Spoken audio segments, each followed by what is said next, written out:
أعوذ بالله من الشيطان الرجيم بسم الله الرحمن الرحيم رب اشرح لي صدري ويسر لي أمري واحلل عقدة من لساني يفقهوا قولي رب زدني علما رب ارحمهما كما ربياني صغيرا رب يسر ولا تعسر وتمم بالخير بك نستعين اللهم صل على محمد وعلى آل محمد وبارك وسلم.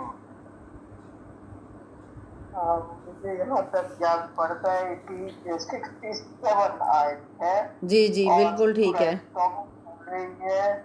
12 نمبر 10 ہے. الحمدللہ اللہ کی توفیق سے ہم یہاں پہنچے اور اس کی کرم نوازی سے آگے بھی چلیں گے انشاءاللہ.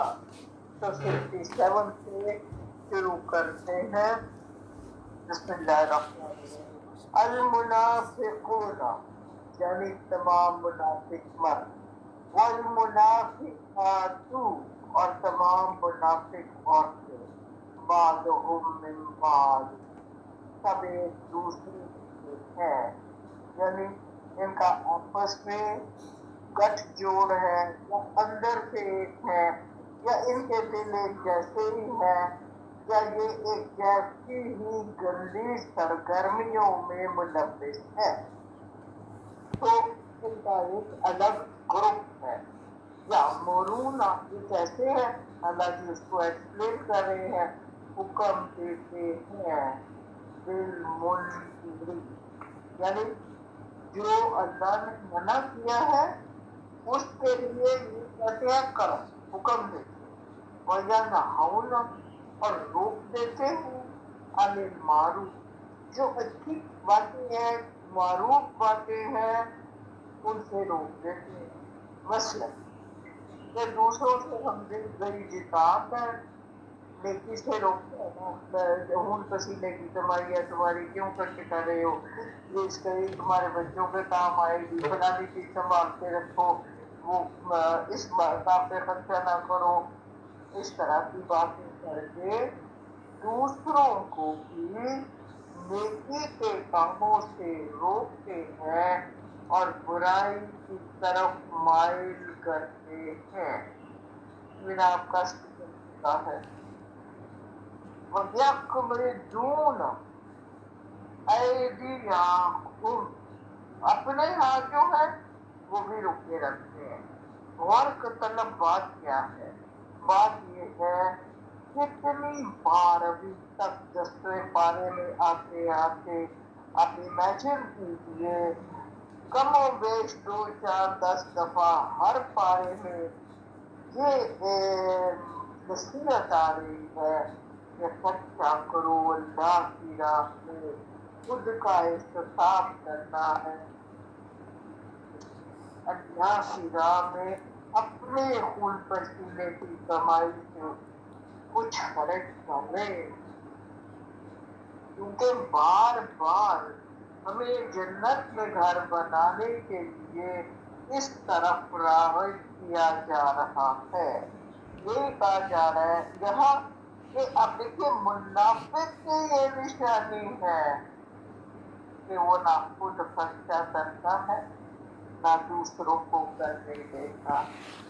جب کبھی ایسا محسوس ہو کہ کچھ ہمارے ذہن میں ایسی خرابی آ گئی ہے کہ اللہ کی راہ میں خرچ کریں گے تو پیسے کم ہو جائیں گے، تو ایسا نہیں ہوتا.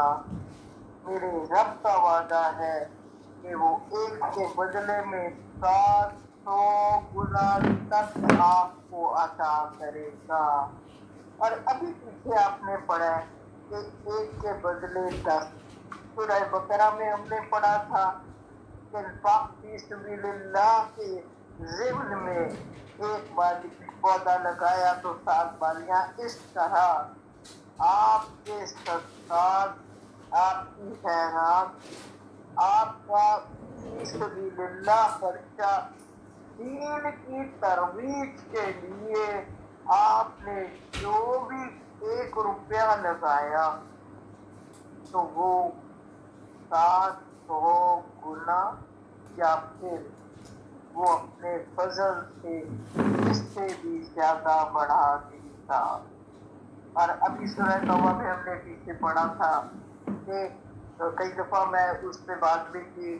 حضرت رابعہ بصری کو جب 10 روٹیاں 8 ملی تو انہوں نے کہا یہ میری نہیں ہو سکتی کیونکہ میرا رب اپنے وعدے کا پکا ہے. لا یخلف المیعاد، وہ اپنے وعدے کے خلاف نہیں جا سکتا. 8 روٹیاں کیسے ہو گئی؟ میں نے تو 1 دی تھی اور اس کے بدلے مجھے 10 آئے گی میرے رب کی طرف سے. اور پھر جب لانے والے سے پوچھا گیا تو اس نے کہا جی مجھے بھوک لگی تھی تو میں نے کھا لی ہے. میرا رب واقعی اپنے وعدے کا پکا اور سچا ہے. تو یہاں یہی کہہ دیا گیا کہ منافق کی یہ نشانی ہے. ہمیں کیا کرنا؟ پریکٹیکل لائف میں آپ سے کئی دفعہ آپ کا کوئی عزیز مشورہ کرتا ہے تو آپ نے ایسا مشورہ نہیں دینا کہ اس کا نیکی والا ہاتھ جو ہے وہ رک جائے. مثال کے طور پہ اس میں دیر بھی نہیں کرنی چاہیے کیونکہ نبی صلی اللہ علیہ وآلہ وسلم کا فرمان ہے کہ جب تم نیکی کا ارادہ کرو تو اس کو کر گزرو، جلدی کرو. اس میں آنے والے وقت کا کسی کو نہیں پتا ہوتا کہ یا شیطانی کوئی بات بیچ میں آ جائے، ہمارا وہ نیکی کا ارادہ رہ جائے. تو یہ اللہ کا بڑا احسان ہوتا ہے کہ وہ ہم کو نیکی کا موقع دیتا ہے. وہ ہم سے نیکی جو ہے اس کے حوالے سے اس کے کام تو کبھی نہیں رکتے، وہ تو کسی سے بھی کرا سکتا ہے. اگر وہ توفیق دے دیتا ہے ہم کو تو اس کا کیا مطلب کہ اس نے ہمیں چنا ہے کسی بھی اچھے کام کے لیے. اس نے چاہا ہے کہ میرا یہ بندہ انعام حاصل کر لے. اس کو اپنی خوش قسمتی جاننا چاہیے جب ہمیں کوئی بھی اچھا کام کرنے کی توفیق ملے. کوئی کام والی ہے، کوئی باہر والا ہے، اگر مجھے یہ پتا ہے کہ آج اس کے گھر پہ کھانا نہیں تو یہ میرا فرض بنتا ہے کہ میں اس کے گھر میں کسی بھی طریقے سے ایک وقت کا کھانا ضرور پہنچا. آپ نے ترغیب دینی، آپ نے یہ کبھی نہیں کہنا آج نہ پکا چاول سے کل پکا دیں، کل وانڈ لیں، آج سے فلانا. آپ پہلے سے سوچ سمجھ کے ارادہ بنائے اور پھر اس کو کر دیں. ایسا نہ کرے کہ نیکی کا آج کا پروگرام کل پر ڈال دے. کل کس نے دیکھا ہے؟ یاد ہے نبی صلی اللہ علیہ وآلہ وسلم کا وہ مکالمہ جو انہوں نے حضرت علی کے ساتھ کیا تھا رضی اللہ تعالیٰ عنہ کہ یہ بتائیے کہ زندگی اور موت کے درمیان کتنا وقت ہے؟ تو علی مرتضیٰ بولتے ہیں کہ ایک جوتا پہنا ہے دوسرا شاید نہ پہن پاؤں. تو فرمایا میرے اللہ کے حبیب نے صلی اللہ علیہ وآلہ وسلم کہ یہ زیادہ ہے وقت. ہاں یہ کہوں کہ ایک آنکھ جھپکی ہے اور دوسری شاید کے پکنے کا وقت نہ ملے. تو ہم نے سیکھا یہ کہ منافق کی نشانی ہے کہ وہ خرچہ نہ کرتا ہے نہ کرنے دیتا ہے. دوسری بات نیکی کے کاموں سے روکتا ہے اور بدی کے کاموں کی ترغیب دیتا ہے. اب اس کو آپ اس طرح سے بھی دیکھ لیجیے نا کہ مثال کے طور پہ میرا آج پروگرام ہے کہ میں نے اس وقت یا ٹھہر کے قرآن کا یہ سبق پڑھنا ہے اور اس کو پڑھ کے تو مجھے کوئی بھی آنے والا یہ کہ تو میرے نال ہی چل آ کے پڑھ لیں، تو یہ میرے نزدیک آپ اپنا کام پہلے کر لیجیے قرآن کے حوالے سے یا اور بھی تفسیر کے حوالے سے، یا کوئی بھی آپ نے کہیں کہنا تھا پیسے دینے کے لیے، اس نے کہا یہ کل پہ ڈال دو، میں نے آج نہ کرنا۔ یہ ہمارے معاشرے کی یہ چھوٹی چھوٹی باتیں جو ہیں کہ روز مرہ زندگی کا حصہ، آپ کے کردار کی تعمیر انہیں چیزوں سے ہوتی ہے، اور جو میرے رب کو مومن کا کردار چاہیے، جہاں وہ کہتا ہے ہاتھ ہے اللہ کا، بندہ مومن کا ہاتھ اگر یہ بننا ہے تو پھر اس کے حکموں کو عمل میں تو لانا ہے، اس کے بغیر تو ہم اس کا ہاتھ بن نہیں سکتے، اس کے بغیر تو جنتوں کی نعمتوں سے سرفراز ہو ہی نہیں سکتے، اس کے اتباع کے بغیر جو دیکھیے اتباع ہمیں کر کے رول ماڈل اس نے بھیج کے بتا دیا کہ اس کا اتباع کرتے جاؤ میرے حبیب کا تو جنتی بن کے میرے پاس آ جاؤ۔ تو پھر یعنی ہمیں یہ طریقہ سمجھا دیا۔ اب جو حکم انہوں نے دیے ہیں نبی صلی اللہ علیہ وآلہ وسلم نے، یا اس طرح زندگی سے انہوں نے ہمیں سمجھانے کی کوشش کی ہے کہ یہ طریقہ اختیار کرو اپنی زندگی کو خوبصورت جنتی بنانے کا، تو ہمارے فرائض میں یہ آتا ہے کہ ہم اس کی پیروی کریں۔ اور آگے یہ جو کہا کہ وہ اپنے ہاتھوں کو باندھے رکھتے ہیں، خرچہ نہیں کرتے، نسو اللہ، تو پھر اللہ ان کو بلا دیتا ہے، یعنی انہوں نے اللہ کو بلا لیا، وَنَسِيَهُمْ، اور اس نے ان کو بلا دیا۔ نظر انداز کہ نہیں کرتے ہو تو نہ کرو، مجھے تو پرواہ نہیں، کوئی اور میری راہ میں اپنا جان مال اولاد سب کچھ قربان کر دے گا، تمہیں تو یہ توفیق ہی نہیں کہ تم اللہ کا قرب حاصل کر سکو۔ ان المنافقین، پھر اللہ جی نے کہہ دیا کہ بے شک یہ منافق جو ہے ہم الفاسقون، فاسق لوگ ہیں، نافرمان لوگ ہیں، یہ اللہ کی باتوں کو سنتے سمجھتے نہیں ہیں، یہ ان پر عمل نہیں کرتے، یہ امر بالمعروف کا حکم نہیں دیتے، یہ نہیں عن المنکر سے نہیں روکتے بلکہ الٹی چال چلتے۔ 68 میں میرا رب فرما رہا ہے وعد اللہ المنافقین والمنافقات والکفار نار جہنم خالدین فیہا، وعدہ ہے اللہ کا منافق مرد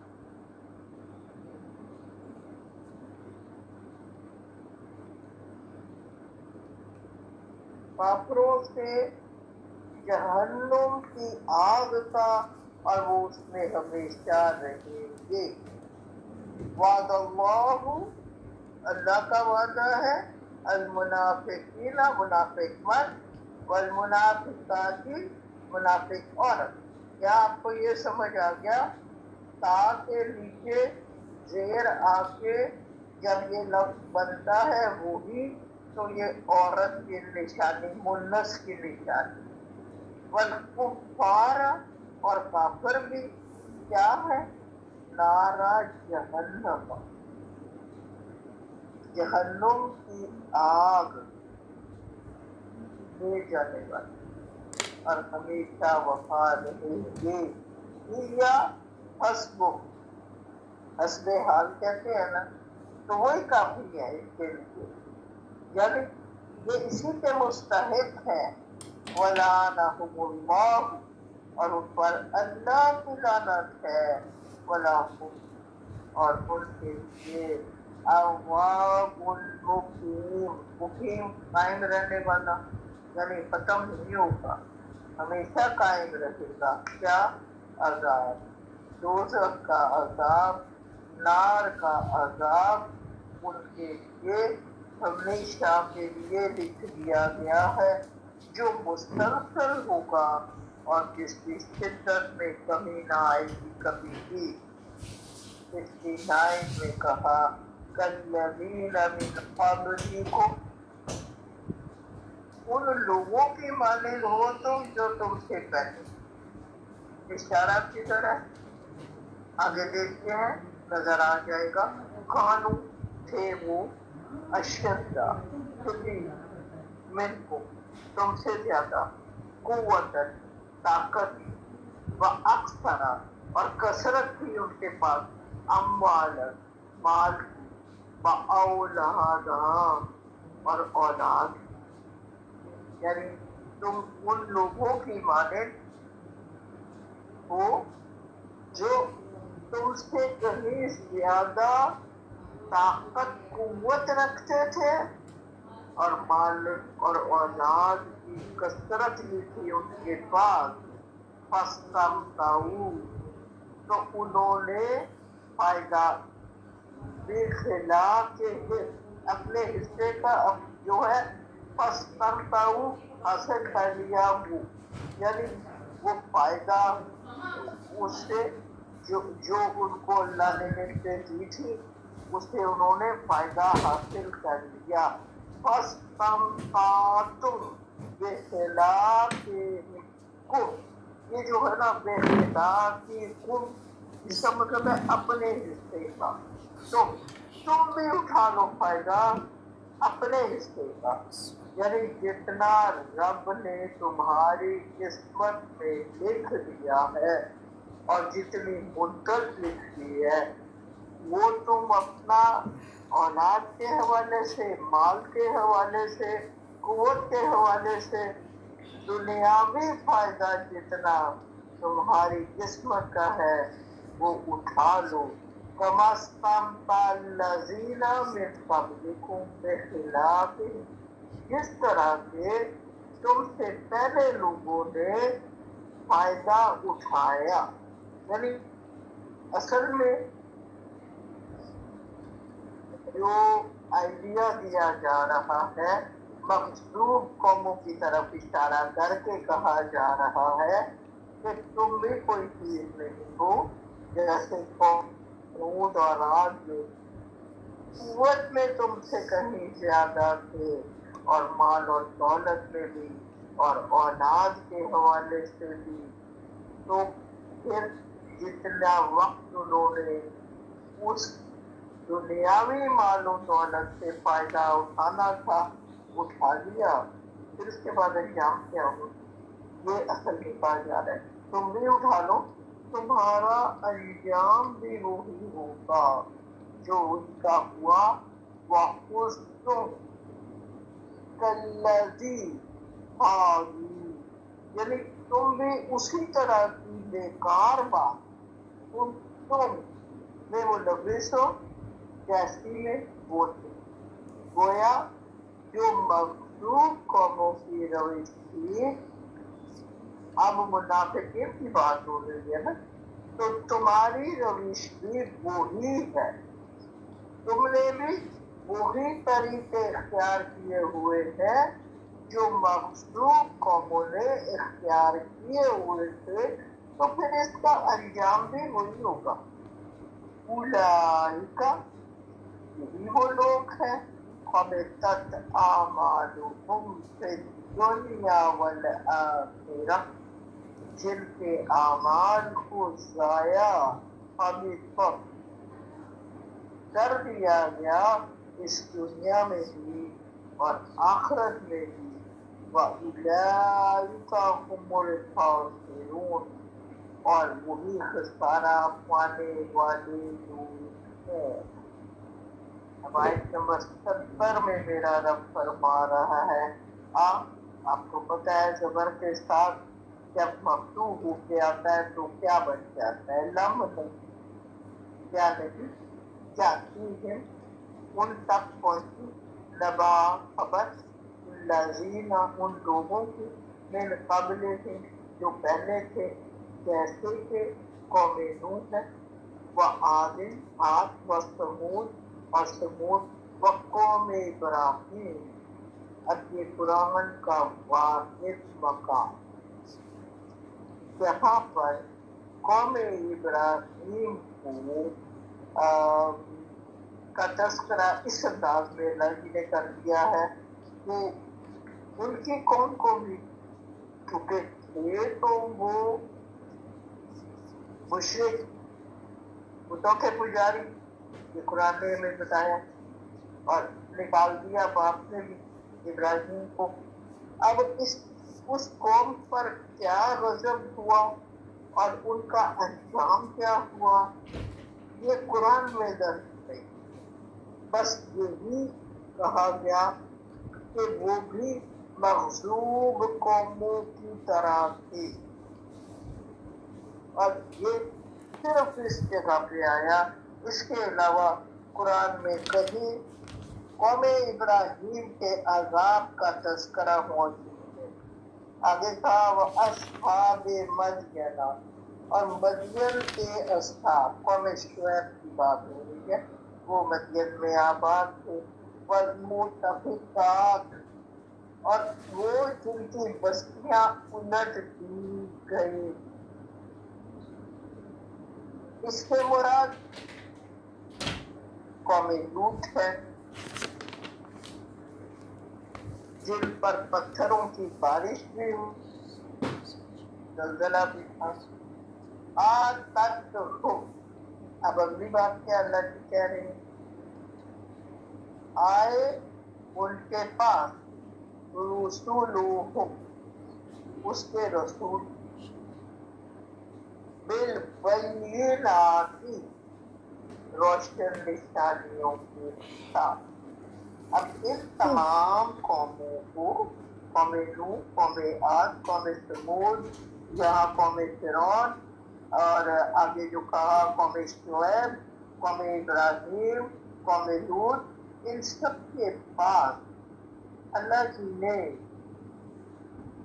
اپنا رسول بھیجا، کوئی نہ کوئی بندہ۔ قوم بنی اسرائیل کے پاس آپ کو پتہ ہے حضرت موسیٰ آئے، حضرت عیسیٰ آئے، اسی طرح پیچھے آپ ہے تو حضرت نوح ہے، تو اسی طرح زکریا یا آتے رہے، اللہ کی لے کر آئے، واضح احکامات لے کر آئے، ان کو پھر بھی عقل نہیں آئی۔ فَمَا كَانَ اللَّهُ لِيَظْلِمَهُمْ، تو اللہ تو ایسا نہیں تھا کہ ان پر ظلم کرتا، وَلَكِنْ كَانُوا أَنفُسَهُمْ يَظْلِمُونَ، یہ خود ایسے ہیں لیکن کہ اپنے نفسوں پر انہوں نے ظلم ڈھایا۔ مطلب اللہ کا یہ ارادہ نہیں ہے کہ وہ کسی کو بھی عذاب دے یا ملیامت دنیا میں کر دے اور پھر عذاب کا بھی مستحق کر دے، یہ تو ان لوگوں کی اپنی سوچ کی، اپنی غفلت کی کہ اللہ کے نبیوں کو بھی انہوں نے آنر نہیں کیا جبکہ وہ واضح احکامات دیتے تھے۔ اب بات یہ ہے، سب سے بڑی بات یہ ہے کہ ہر نبی نے شرک سے روکا ہے، اور ہر نبی نے سب سے پہلی بات یہ کہی ہے لا الہ الا اللہ۔ کوئی بھی ایک نبی ایسا نہیں ہے جنہوں نے قوم کو یہ ہدایت نہ دی۔ میرے قرآن بتاتا ہے تو اس کے باوجود بھی جس بھی شخص نے، قوم نے اجتماعی طور پر پوری کوئی، اب دیکھیے نا 950